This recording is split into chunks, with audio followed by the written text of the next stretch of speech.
सभी को जय मसीह की। मेरी आवाज़ आ रही है? नहीं आ रही है? अभी आ रही है? मैं प्रेमा प्रोफेटिक मिनिस्ट्री से शकीला शेख हूँ। एक बार फिर से सुसमाचार के वचन को लेकर यहाँ हाजिर होती हूँ। और जब यहाँ से जब आमंत्रण आया और हम सोच रहे थे कि परमेश्वर आपके इस वचन को हम वहाँ जाके बांटे, और परमेश्वर ने कहा कि जाके वहाँ खुशखबरी का ऐलान करना है और सुसमाचार का प्रचार करना है, और जाके वहाँ जाके कंगालों के बीच में सुसमाचार प्रचार किया जाता। उसके बारे में सीखा, वेल्थ के बारे में परमेश्वर ने मुझे बताया कि मैं जाके सिखाऊं, क्योंकि ये ऐसा टॉपिक है कि लोग ज़्यादातर इसे क्या करते हैं, रियली यूज करते हैं, रियली रीच करते हैं, इसे निगलेक्ट कर दिया जाता है। हालेलुया। जैसा कि वचन में लिखा है, अगर हम देखते हैं लूका 4 का पढ़िए, अगर हम यीशु मसीह की बुलाहट को देखते हैं, लूका 4 का 18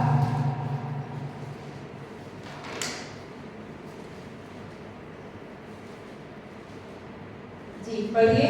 प्रभु का आत्मा मुझ पर है, इसलिए उसने कंगालों को सुसमाचार सुनाने के लिए मेरा अभिषेक किया है, और मुझे इसलिए भेजा है कि बंदियों को छुटकारेगा और अंधों को दृष्टि पाने का सुसमाचार प्रचार करूं और कुचले हुओं को छुड़ाऊं। हालेलुया। तो परमेश्वर ने खुदावंद यीशु मसीह का अभिषेक इसलिए किया कि वो क्या करे, कंगालों को खुशखबरी दे, बंधुओं को छुड़ाए, अंधों को दृष्टिदान दे, कैदियों को जो शैतान के चंगुल में थे क्या उन्हें छुड़ाए, और परमेश्वर की प्रसन्नता के समय का, अनुग्रह के समय का, खुशखबरी के समय का क्या करे, ऐलान करे। हालेलुया। मैं जब कभी भी इस वर्ड को पढ़ती थी और जब कभी भी इस वचन का मैं क्या करती थी, अंगीकार करती थी, तो मैं ये सोचती थी कि फर्स्ट लाइन में ऐसा क्यों लिखा गया कि कंगालों को सुसमाचार सुनाना। हालेलुया। और अभी तक हम हमेशा ये करते थे कि हमने हमेशा बीमारों को सुसमाचार सुनाया कि यीशु ने आपके सारे रोगों को, सारी निर्बलताओं को क्रूस पे उठा लिया है, और यीशु ने आपके पाप के द्वारा जो मृत्यु आने वाली थी, जो दंड आने वाली थी, आपके पीढ़ियों के श्राप के द्वारा या आपके पाप अपराधों के द्वारा जो बीमारी, जो रोग आपके जीवन में काम कर रहा था, उसको क्या करा यीशु लेके क्या करा है, स्वर्ग पे क्रूस पे चढ़ गया। हालेलुया। उसने उसे नष्ट कर दिया। ठीक है। तो हम बीमारों के बीच में ज्यादातर हम ये बोलते थे कि यीशु ने क्या किया, आपकी बीमारियों को उठा लिया। पापियों के बीच में या सभी लोगों के बीच में हम ये कहते थे कि हम क्या है, स्वभाव की क्या है, पाप में स्वभाव को लेके जो हमारे आदि मानव और आदि पुरुष थे, जो आदम और हव्वा, उन्होंने पाप को किया, अदन के बगीचे में क्या हुआ, उस स्वभाव को लेकर हम जन्म हुए, और हमें क्या पाप से छुटकारे की जरूरत है। हालेलुया। तो क्या है, हम ज्यादातर यही प्रचार करते हैं कि यीशु ने रोगों को उठा लिया, यीशु ने निर्बलताओं को उठा लिया, यीशु ने पापों को उठा लिया, यीशु ने श्रापों को उठा लिया। लेकिन ये प्रचार करना कि यीशु ने हमारी कंगाली को भी उठा लिया है। हालेलुया। और परमेश्वर की ये डिवाइन प्लान है, एक सीधी इच्छा है प्रियो कि हम क्या करें, प्रोस्पेरिटी को पाए। और मैं क्योंकि बहुत ज्यादा परमेश्वर के राज और धर्म की खोज करती हूँ, तो मुझे यही हमेशा धुन लगी थी कि परमेश्वर की उपस्थिति में आना, परमेश्वर के जो अगुवे उनके पास जाना, उनका आशीष लेना। हालेलुया। तो जब कभी भी मेरी प्रोफेटिलिटी होती थी, परमेश्वर आपको आज धर्म में उठाने जा रहे हैं, सेवा के लिए इस्तेमाल, मैं बहुत खुश रहती थी। और मैं आपको बता रही हूँ कि पिछले साल में एक मीटिंग लगी पंजाब में, वहाँ प्रभु के अभिषेक दास जो है बिशप आमोस आए, और मेरा अवसर मिला। वैसे तो जैसे स्टेज ऑफ होते हैं किसी से मिलते नहीं है, लेकिन मुझे अवसर मिला कि मैं उनसे मिल सकूं। तो मुझे लगा कि वो क्या करेंगे, मेरे ऊपर ले हैंड करेंगे और स्पिरिचुअल ब्लेसिंग के लिए क्या करेंगे, मेरे लिए प्रेयर करेंगे, मुझे ब्लेसिंग देंगे। लेकिन पता उन्हें प्यार से हाथ रखा और कहा कि प्रोस्पेरिटी तुम्हारे जीवन में आए। और मैं एक दिन तो सोचती रही कि प्रभु के दास ने प्रोस्पेरिटी क्यों बोला। हालेलुया। ये हमारा स्वभाव है, समझ रहे हैं आप लोग, क्योंकि हम तो जितने मन वाले होंगे, पैसा किसको नहीं पसंद है। हालेलुया। सक्सेस किसको पसंद है, सबको पसंद है। लेकिन जब बात सक्सेस की होती है, प्रोस्पेरिटी की होती है, तो हम ऐसे बिहेव करते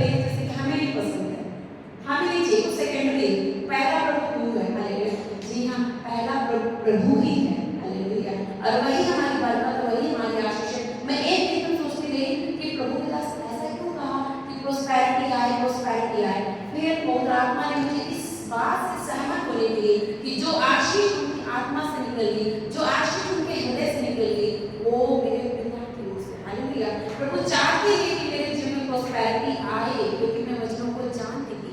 जब परमेश्वर ने अब्राहम को बुलाया, जब आप उत्पत्ति किया जाए और उसके बाद में अध्याय को पढ़ेंगे तो वहाँ ये लिखा है, जब अब्राहम ने अब्राहम को परमेश्वर ने बुलाया और कहा अपने माता पिता के घर को और अपने देश को छोड़ के उस देश में जा जहाँ मैं करूँ, क्या करूँगा, तुझे भेजने पड़ूँ। हालेलुया। और प्रभु ने कहा मैं तुझे क्या करूँगा, निश्चय ही आशीष दूंगा। हालेलुया। और तेरे द्वारा सारे भूमंडल के लोग क्या करेंगे, आशीष को पाएंगे और तू आशीष को क्या होगा, मूल पिता होगा।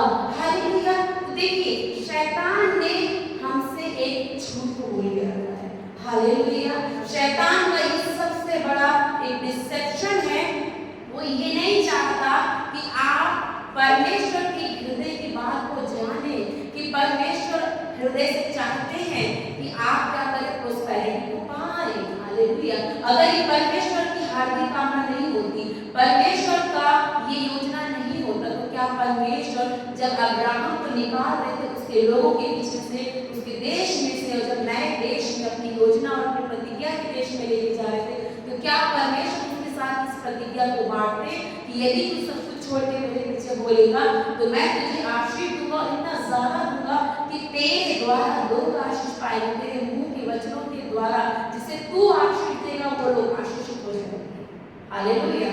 वहां परमेश्वर ये नहीं कहा जिसे मैं आशीष दूंगा, मैं तुझे आशीष का मुंह बनाऊंगा, पूरे भूमंडल के लोग क्या होंगे, तेरे द्वारा आशीष पाएंगे अब्राहम, और जिसे तू आशीष दे देगा वो व्यक्ति क्या हो जाएगा, आशीषित हो जाएगा। और इवन ये भी बोला कि जो तुझे श्राप देंगे वो श्रापित हो जाएगा। हालेलुया। तो शैतान ने एक डिसेप्शन को हमारे जीवन में रखा, एक बड़े झूठ को रखा है। हालेलुया। मैं भी पहले इन बातों के लिए भौतिक आशीष के लिए प्रार्थना नहीं करती थी। मुझे ज्यादा स्पिरिचुअल ब्लेसिंग बनना चाहिए, आत्मिक खजाना चाहिए। हालेलुया। मैं एक बार एक आंटी है, वो प्रेयर बनी है हमारे चर्च में, उनके घर विजिट करने गई, तो वो बोले कि एक बार एक टाइम था ऐसा, मैं बहुत प्रेयर करती थी, बहुत आत्मा में भर जाती थी, अभी ये है वो ऐसा वैसा। फिर वो बोलती है आगे जाके कि मुझे कुछ नहीं चाहिए, मैं मेरे बेटों के लिए कुछ नहीं मांगती, मैं नहीं चाहती कि मेरे बेटे लोग जॉब करें, मैं चाहती हमें पैसा भी नहीं चाहिए और हमें मेरे तीनों बच्चे सेवा करें। हालेलुया। मुझे पवित्र आत्मा ने कहा, मेरा मुंह खोल दिया कि उसे बोल के अपने मुंह के अधिकार को सही करे।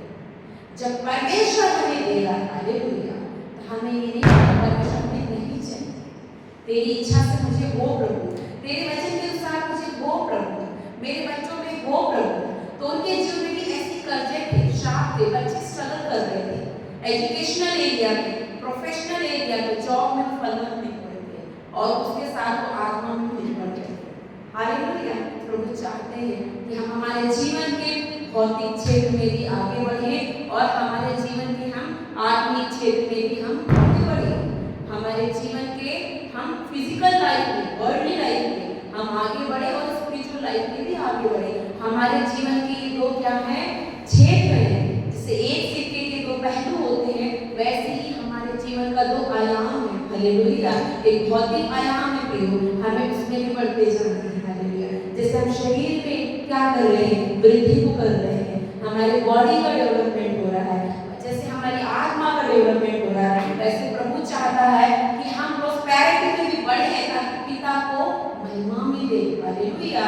हमारी गवाहियों के द्वारा लोग हमारे पिता को जाने कि पूरी पृथ्वी, पूरी आकाश, पूरी पृथ्वी के नीचे जो भी वस्तु है वो सब पिता की है, उसी ने बनाया, तो देता है। हालेलुया। वो सुनता है प्रार्थना को, पूरा करता है। तो परमेश्वर चाहता है कि आप लोग आशीष पाएं, लेकिन शैतान ने क्या जो बोला, तू पापी है, तुझे आशीष नहीं मिलेगी, पहले मन फेरा, पहले खूब प्रार्थना कर, खूब उपवास कर। और अभी भी यही है कि लोग क्या कर रहे हैं, पहाड़ों पे जा रहे हैं। हालेलुया। पहाड़ों पे जा रहे हैं, नंगे पैर घूम रहे हैं, निर्वस्त्र घूम रहे हैं, लंबी फास्टिंग रख रहे हैं। हालेलुया। क्या नहीं कर रहे, परमेश्वर को पाने के लिए, लेकिन क्या उन्होंने पाया? उस परमेश्वर को, उस मुक्ति को नहीं, लेकिन हमने पाया धर्म के कामों से नहीं, अनुग्रह के वचन से, बाइबल के वचन के द्वारा, परमेश्वर के अनुग्रह के द्वारा। और हम विश्वास करते हैं कि यीशु ना सिर्फ हमारे पापों को लेकर क्रूस पे चढ़ गया, हमारे श्रापों को लेकर क्रूस पे चढ़ गया, बल्कि हमारी कंगाली को भी लेके क्रूस पे चढ़ गया। अब ये बोलना और इस बात को एक्सेप्ट करना कि हम कंगाल थे, जब हम मसीह में नहीं थे, हम कंगाल थे, हमारे जीवन में श्राप बना हुआ था, हम कैसे समझ सकते हैं? हालेलुया। मैं आप लोगों को बताऊंगी, जब परमेश्वर ने आदम और हव्वा को बनाया, हालेलुया, तो परमेश्वर ने उन्हें क्या कहा कि जब उन्हें अदन के बगीचे में छोटे स्वर्ग में रखा, तो परमेश्वर ने ये कहा कि फलों फूलों का तो पूरी पृथ्वी में समा जाओ। पृथ्वी, आकाश और पृथ्वी के नीचे जल में जितनी भी वस्तुएं हैं, हर एक सृष्टि में तुम क्या करो? अधिकार रखो, प्रभुता रखो। और ऐसा ही था, अदन के बगीचे में सारे पशु पक्षियों के नाम आदम ने रखे, वो उसका कहा मानते थे, वो उनके लिए परमेश्वर के समान था। हालेलुया। परमेश्वर ने उसे छोटा गॉड बना के रखा था, परमेश्वर ने उसे सारी आशीष से भर के रखा था, उन्हें कुछ भी नहीं करना था अपनी जीविका के लिए। हालेलुया। लेकिन क्या हुआ? श्राप कब आया? जब क्या हुआ? लूसीफर, शैतान, जो कि गिराया हुआ स्वर्ग से, जब क्या हुआ? वो वहां अदन के बगीचे में आया, उसने क्या किया? हव्वा से झूठ को बोला। हालेलुया। और बाइबल बताती है कि वो गिराया हुआ है, वो श्रापित है, वो परमेश्वर की आशीषों से गिराया गया, इसलिए वो पूरा कोशिश करता है कि हम परमेश्वर की आशीषों में गिर जाएं। हालेलुया। और जब हम देखते हैं कि जब आदम और हव्वा नहीं बनाए गए थे, जब स्वर्ग में परमेश्वर की आराधना करते थे, तो यही लूसीफर प्रधान स्वरूप था। हालेलुया। जो परमेश्वर की क्या करता था? आराधना करता था। हालेलुया। और सबसे सुंदर था, उसके पूरे पंखों में क्या थे? सुर निकलते थे। परमेश्वर का अति प्रिय स्वरूप, जो जस्ट नेक्स्ट था परमेश्वर के। तो एक दिन उसके मन में क्या आया? ऐसा ख्याल आया, उसने कि उसके मन में प्राइड आया, घमंड आया, और उसने परमेश्वर को विद्रोह किया, इसलिए परमेश्वर ने स्वर्ग से फेंक दिया। हाँ, ऐसा है, उसके मन में प्राइड आया कि मैं बहुत सुंदर हूँ, ठीक है, उसने परमेश्वर का विरोध किया और कुछ स्वर्गदूतों को अपने ग्रुप में मिला लिया कि चलो हम परमेश्वर के खिलाफ क्या करते, लड़ाई करते हैं, और हम पूरा स्वर्ग और सब कुछ जो है हम क्या कर लेंगे? अपने नियंत्रण में ले लेंगे। लेकिन ये प्राइड और ये जो रिबेलियन, जो विरोध आया, वो कैसे आया? मैं बताऊं, एक स्पिरिट होती, एक थॉट से आया। वो क्या था? Money minded. हालेलुया। जो ग्रीडी का स्पिरिट, जो लालच का आत्मा। हालेलुया।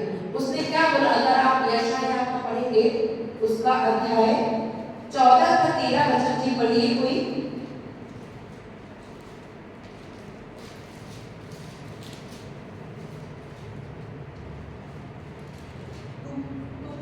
कहता तो था, मैं स्वर्ग पर चढ़ूंगा। तू मन में कहता था, कौन? लूसीफर अपने मन में बस सोच रहा है कि अब मैं स्वर्ग में चढ़ूंगा, मतलब क्या? परमेश्वर के सिंहासन के भी ऊपर अपना सिंहासन बनाऊंगा। जी, मैं अपने सिंहासन को ईश्वर के तारागण से अधिक ऊंचा करूंगा। हालेलुया। परमेश्वर के सिंहासन से भी अपना सिंहासन ऊंचा बनाएगा। हालेलुया। और उत्तर दिशा की छोर पर सभा के पर्वत पर विराजूंगा। हालेलुया। तो लूसीफर ने क्या सोचा कि मैं प्रधान स्वर्गदूत हूं, परमेश्वर के बाद मेरा ही नंबर है, तो अब मैं क्या करूंगा? परमेश्वर के सिंहासन से भी बड़ा अपना सिंहासन बनाऊंगा। अब मेरी प्रभुता होगी, मेरी बादशाहत होगी, मैं कहूंगा परम प्रधान परमेश्वर होगा, सारे स्वर्गदूतों पे, सारे स्वर्ग पे मेरा अधिकार होगा। तो उसने क्या किया? मन में लालच बनाया। हालेलुया। परमेश्वर की महिमा को देखे, परमेश्वर के वैभव को देखे उसके मन में लालच आया, और वो लालच में क्या हुआ? वो गिर गया। और जब उसके मन में ये विचार आया, उस स्वर्गदूतों को अपने पार्टी में मिला लिया, परमेश्वर के अगेंस्ट उसने विरोध करना चाहा, तो परमेश्वर हालेलुया, परमेश्वर ने लूसीफर और उसके जो भी साथी लोग थे, जो विद्रोह कर रहे थे परमेश्वर का, उन्होंने क्या किया? परमेश्वर ने स्वर्ग से गिरा दिया। और फिर क्या हुआ? परमेश्वर ने कहा कि मैं अपनी समरूपता समानता में एक व्यक्ति को बनाऊंगा, और आदम को, फिर आदम के द्वारा परमेश्वर ने हव्वा को बनाया। और जब अदन के बगीचे में, मतलब दिया तो परमेश्वर ने क्या कहा कि फलो फूलो पृथ्वी पे समाओ और सब बातों में तुम क्या करो, प्रभुता को रखो। हालेलुया। तुम्हारा परमेश्वर मैं हूँ और इन सब का परमेश्वर तुम हो। इसका मतलब कि हमें पता चलता कि परमेश्वर ने हमें बनाया ही था प्रभुता करने के लिए, हालेलुया, डोमिनियन करने के लिए, राज्य करने के लिए, आशीष से भरा हुआ जीवन के लिए। ताली बजाइए आप हमारे परमेश्वर के लिए जो कितना अद्भुत है। उसने अपने पास कुछ भी नहीं रखा, उसने सब कुछ पुरुष और स्त्री के वश में कर दिया। लेकिन एक दिन क्या हुआ, लूसीफर आया, क्योंकि वो परमेश्वर के समान और स्वरूपता में बनाए गए और चूंकि वो छोटे स्वर पे राज्य कर रहे, तो क्या हुआ, लूसीफर ने कहा, हुआ क्या तुम सारे फल खा सकते हो, क्या ऐसा है क्या? तो हुआ ने बोला हाँ हम सब खा सकते हैं, बस एक है नहीं खा सकते। क्यों? तो परमेश्वर ने कहा ये खाओगे तो मर जाओगे। उसने क्या कहा कि ऐसा नहीं होगा, अगर खाओगे तो मरोगे, बल्कि क्या होगा, तुम्हारी तीसरी आंख खुल जाएगी और तुम परमेश्वर के तुल्य हो जाओगे। उसने क्या कहा, आदम उसने हवा से झूठ बोला। यही वजह है प्रियो, अगर आज आप अपने जीवन में निराश, बीमार हैं, अगर आप अपने जीवन में कंगाली में हैं, बंधनों में हैं, श्रापों में हैं, गरीबी में हैं, उसका एक ही रीजन है कि शैतान ने कहीं ना कहीं आपके मन में एक भ्रम